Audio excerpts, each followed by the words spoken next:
Thanks for joining us for the Member xCite presentation. The Member xCite presentation is informative, interesting to the audience, and showcases the strengths of the presenter as an entrepreneur and their area of expertise. It's not a sales pitch, it's a 10-minute educational and insightful exploration into what they do. And of course, it's exciting. Ladies and gentlemen, please welcome our xCite presenter today, Mark Moenting from DPN Broking, to present to us on what is your number? Comprehensive credit reporting or positive credit reporting is information recorded about current accounts you hold, what accounts you have opened and closed, and up to 24 months of repayment history, including whether you met the repayments on time or not. How does this affect you and your business?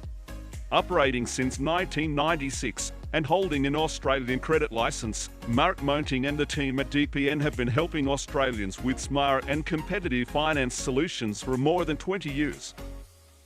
Mark is passionate about delivering an exceptional customer experience using market-leading digital data solutions and upholding a strong commitment to his customers, providing finance choices that meet their requirements, needs and objectives, whilst upholding his legal obligations to always act in the customer's best interest. Ladies and gentlemen, please put your hands together for Mark Moenting. Thank you. Obviously, I'm Mark Moenting from DPN Broking. Talking about what's your score, that's my theme today. The score is what is your number from a credit perspective. Everyone has got one, whether you know it or not, everyone has one. So the key thing is how it affects you and what you need to look out for going forward in this digital age, because there's a lot of information about you, and today's just a bit of an insight on what they look for and how it can help you. First thing, everything's in here. I'll get a soft copy later so you don't need to read it, but information provided is general in nature. It does not take into personal objectives, circumstances or the needs into account, and the terms, conditions and lending criteria will apply from a credit point of view. What is CCR? Prior to the introduction of comprehensive credit reporting, Australia operated under a negative reporting environment, meaning only adverse credit events were recorded, such as defaults and judgments on the credit file. That meant that if they wanted to put something bad on the report, they did it. But generally, no one would do it unless it was seriously bad. With the implementation of CCR, banks and lending institutions are now required to share more information and type of credit products that you hold, repayment history and credit reporting bureaus. So when you open up an account, they will come report on it, whether you're a good payer or a bad payer. These results are more complete and holistic picture of your credit history. So whether you've got a credit card, a home loan, a bank overdraft, whatever it is, it builds a profile on you, on your business and your individual status. Credit information is reflected in your credit report that's shown on your credit score. What information is shared? This is the key issue that people don't understand. That a lot of information is shared about you that you're probably not aware of. Any credit loan you apply for, the amount of type of credit. Zip pays, there's a lot of things going on that you go to Harvey Norman, you buy a fridge, and they go, just fill this in. And you're like, ooh, I like that, but it goes on your report. Zip pays, it's credit, it's not lay-by. Afterpay, it's all credit. Before you buy, there's no magic drama, it's credit. You've got to understand that when people are giving you money, there's a credit aspect to it, and there's a thing called coded, uncoded. There's a lot of sneaky ways of getting credits done, and they do it through your credit score. So that's why it's automatically paid. You buy tyres, full repayment plan is approved because it's marked on your file. The date of the credit account is open, closed, including both the previous and credit amounts. 24 months of repayment history is recorded, so if you're a good customer, great. If you're not, and you think you are, and you tell somebody, as you know as a broker, they say, oh, everything's awesome. It's not. We can see it. The reporting is a comprehensive credit reporting. Any conditions related to your repayment, defaults. A default can be listed on your report. Any late 60 days or more, amounts owed, and it can be up there for 5 years. So you might have a life incident happen, like divorce, partnership breakdowns, business, and you thought somebody paid it, they didn't pay it, your name's on it, you're guaranteed, you can be affected. So from a business point of view, it's really important what you put your name to. Signing guarantees, signing applications. You think it's going to be paid by the CFO, it's not paid by the CFO, and your name's on it, it affects you. Bankruptcy, other adverse events as well. A copy report, you'll see here, this is the report. It's basically a red to green. In golf, low scores are good. in credit, high scores are good. So we're not here for birdies, we're here for bogeys. The thing is with the reporting, a 500 score is kind of mid-range. When you get to 700, 800, that's what you're looking for. And from a credit perspective, it's what they call a price to risk. When you borrow money, they look at your risk profile. Borrowing money and paying it off is actually good. It shows you have a track record that you can meet your commitments. If you don't borrow any, you don't get a phone bill. Like I've had one client had zero because his dad did everything for it. This kid, he literally goes, he sat there in the meeting and he goes, "Dad, what do I do?" It's like, and then we did a credit report. It showed up zero, and we thought it was a mistake because he actually's never applied for credit. He's paid cash all his life, and Dad's organised everything. So from his point of view, guess what? It was a negative report. You know why? There's no history. It doesn't exist. So one bank we went through, it got declined, but the next bank took it on board because they didn't look at that type of status. So I had to think a bit harder because I'm like, I've never had anyone with a zero credit. So just understand that he was 21 years old. So generally a phone bill or whatever, but it does happen. It's very rare. And the opposite too, that kids can rack up heaps of debts now. If you look on TikTok, they're flogging lots of credit accounts to kids who are not ready. At 18 to 21-year-old, there's a lot of money out there to be offered. So just be wary that it goes on your report. So this report says an 800, this is obviously a generic, that's a really good score. So when you get down it, if you have an adverse effect, it goes down, you don't make your payments, it goes down. And then when they're looking one day, the banks are going to look at lending price to risk. You're high in the green, so they'll give you a lower rate. You're in the red, Andrew, sorry, you're going to get a higher rate. So, and then it lists here, and your directorships, bankruptcies, issues. As a business person doing trade credit, they're going to look you up. People can check you out. If they're going to do big trade accounts with you, understanding business, you want to get paid, check the person out. Vice versa, let's say, check me out, I've got a good record. So just understand that everyone's got a score, and it's good for you to know your score and how it works. So what are the benefits of it? Is a faster way to establish credit reporting history. It kind of tells, it's data driven, not like I'm a great person, I'm awesome, I'll pay the loan back, the good old days, handshake, have lunch, see you later. None of that. It's all about, it's got to match the person, the character, and your credit score has got to be there. New migrants come in, they want to look at and establish themselves, they go and pay loans off, they can build up credit scores very quickly so they can get into the market. It's a more balanced system. It's data. It's not emotion. It's people putting information that's real time. I opened the account. I traded on it. I closed it. I paid my loan. So it's very, very clear. You get better home loan deals. Bad credit can be spoken about. If you go through an issue where you close your business down, your POIG, you can show the history that company was closed down. It was made insolvent. It was dissolved. I'm back being normal, paying my job off. There's a story in that. And as a broker, we tell stories all the time. Everyone makes mistakes. And it happens. But the credit score can tell you that looks like it's logical, it makes work. And the data helps you make those informed decisions. Reduces application time because it just cuts to the chase. So remember, the data tells the story again that you can get the chase. Allows you to recover faster financially from adversity and rebuild your credit profile. You can go down to a 500, start paying your bills again, life goes on, you get it back up to 800 again. How can it hinder me?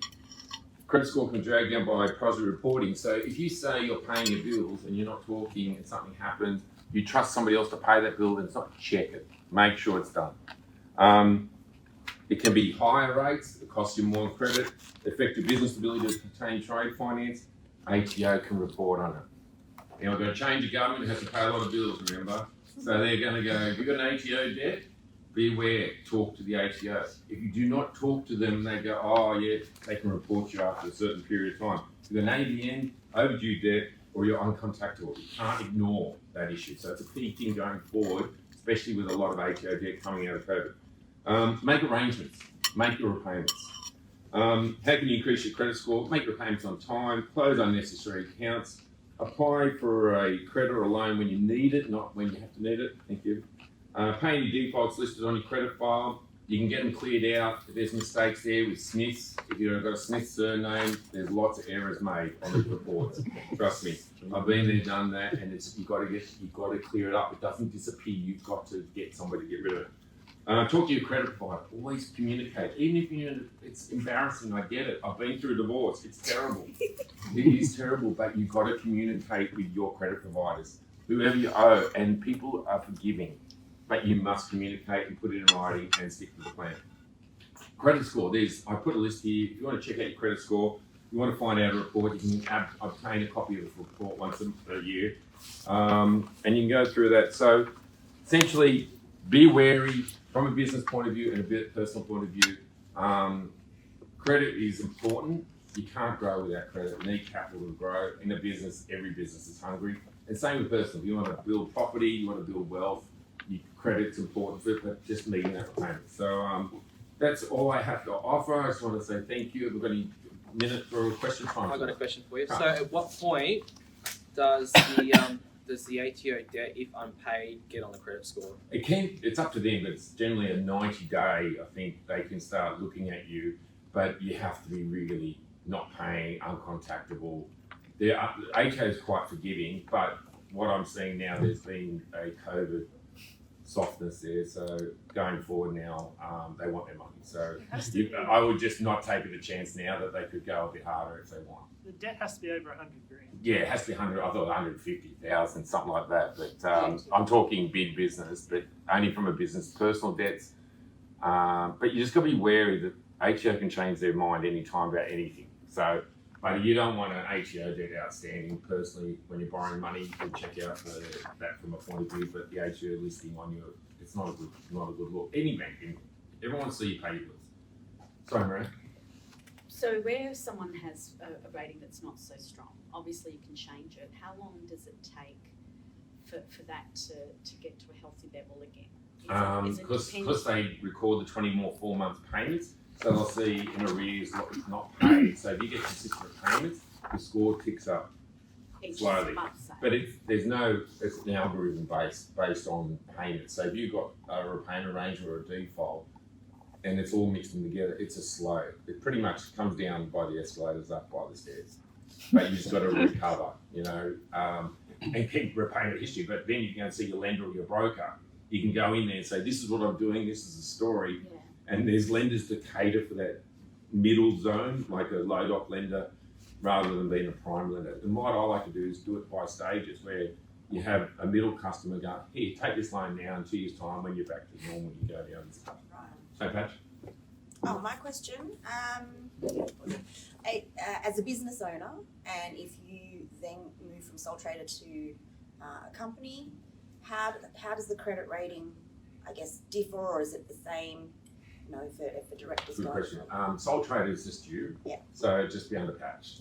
Once you get an ABN, you'll have a separate account for that. So as a director, you'll be listed as a guarantor, like a director of that business and shareholding. So it'll be Patch applying for a loan. They go, what's this business? You go, that's my private business. There's Patch buyer themselves. It's just your single operator. It's just a sole proprietor. Take both, like they'll want to look at both reports. And then they'll sit there. And so there's Patch Proprietary Limited and Patch Personal. So like everyone's got a business, it's a protection, as Nathan presented in his xCite. Having a company is a separate entity, protects yourself. And I think it's key for that. And when you borrow, they'll consider both. They can consider both, but the company could be shared, and that you borrow within the company. It's contained. Proprietary limited means limited liability. Yeah. That's the whole idea. Whereas Patches, it's all yours. So good luck. Yeah. So can I clarify that they'll consider both if it's for the company, but will they consider company if it's a personal thing? Yes. Yes. They will. Yeah. So companies have their own credit score. Yeah. And if the company's credit score is terrible, but the individual's is fine, I've seen people get knocked back. Well, they're saying you're the proprietor of the company. If the company's not paying its debts, but let's be truthful. Like, companies can run poorly, and the individual can be very successful. It's just let's be real. That once that money passes out of the company, so the individual could be. But from a character point of view, one of the things with lending is the 3 C's: character, capacity, and collateral. The character of the person comes to the question. As a lender, I look at the character. Are you going to pay the bill?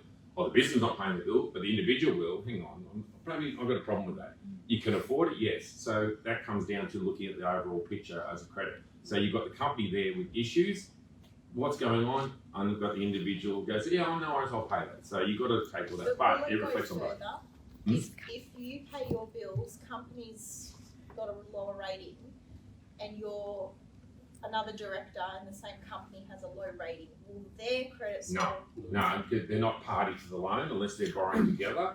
Because they're a shareholder, they're not. From a privacy point of view, I can't look at him or her accounts unless they're party to the loan. But being part of the company, if the company is run poorly and they're joint directors, it's got to reflect on the whole business, jointly and separately. So I just think that you've got to take that into consideration. Some things are intangible, that's data, how you interpret it, and then it comes down to the great accountant and making sure that that information is supplied correctly. But the score gives you that ability to look at that and say, there's a red flag here, or the green might not be green. It could be red because the income's derived from a company that's not paying its bills. So there's lots of things there. I imagine as well that on the director's report, on the report there's a director's penalty notice. Does that come up on it? It could. DPNs? We're getting wider. Sorry, guys. Sorry, guys. Thank you very much. Appreciate it. Yeah.